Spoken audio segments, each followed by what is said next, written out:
Every tragedy that strikes a boxer brings forth renewed demands that the sport be banned. But no matter how many people are killed or injured in mountain climbing, scuba diving, skiing, boating, or horseback riding, no one ever suggests that these activities be banned. There are more than 10 times as many fatalities in scuba diving alone as there are in boxing. There are more than 100 times as many in boating. The poor box. The affluent climb mountains, ride horses, go boating, skiing, or scuba diving. The affluent are regarded as adults with a right to make their own decisions and take their own risks. The poor are treated as wards, almost as the property of humanitarians. The tragic disease that struck Muhammad Ali has been blamed on boxing, even though it strikes many people who have never boxed. I am not a physician, so I don't know. Neither do most of the people who are pontificating that boxing should be banned. The alternatives open to most people who become boxers are few and very poor.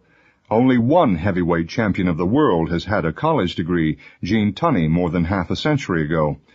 Many champions have had very little education or job skills. It is hard to see how they could have earned a decent living any other way, much less have a chance at some of the good things of life that are taken for granted by writers who denounce boxing. The lives boxers led before they became boxers suggest how limited their options were. Some were delinquents or petty criminals. Jack Dempsey was once a hobo. Heavyweight champion James J. Braddock had been on welfare. If people can become test pilots, stuntmen, or lion tamers in order to try to better the condition or make their mark in the world, then why deny the same opportunities and risks to those whose only hope is boxing? The crusade against boxing is part of a general mindset that is very noble in its rhetoric and very ugly in its implications. There is nothing humanitarian about destroying one of the options of people who have very few options. This point is repeatedly forgotten or ignored in crusades for everything from slum clearance to so-called consumer protection laws. These issues may seem remote from boxing, but the underlying principle is the same. Slum clearance, for example, is essentially a matter of reducing the options of those with few options in order to please observers with many options.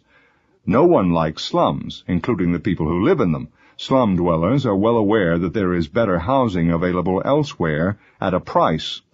While it is possible for many slum dwellers to pay a higher price for housing, the sacrifices this would impose on their purchases of food, clothing, and other goods are not worth it to them.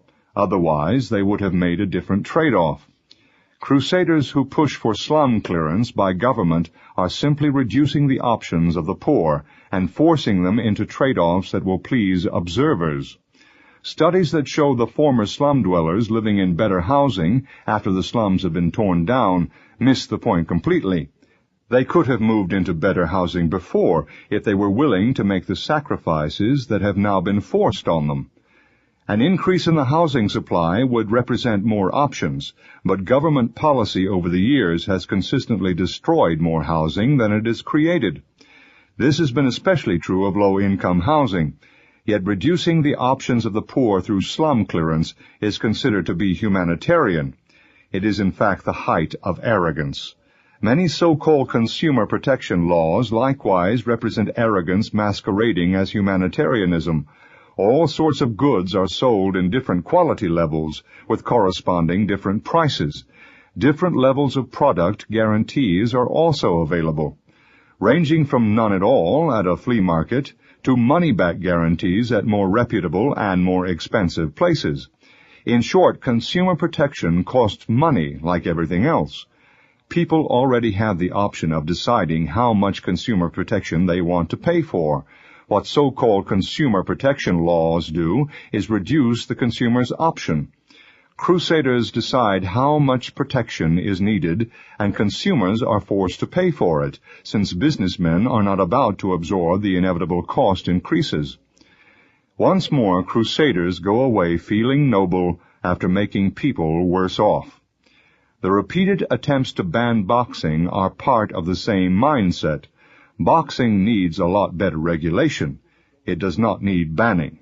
The people who go into boxing need more and better options, beginning with a decent education, job skills, and work experience. They do not need one of their few options taken away to please other people.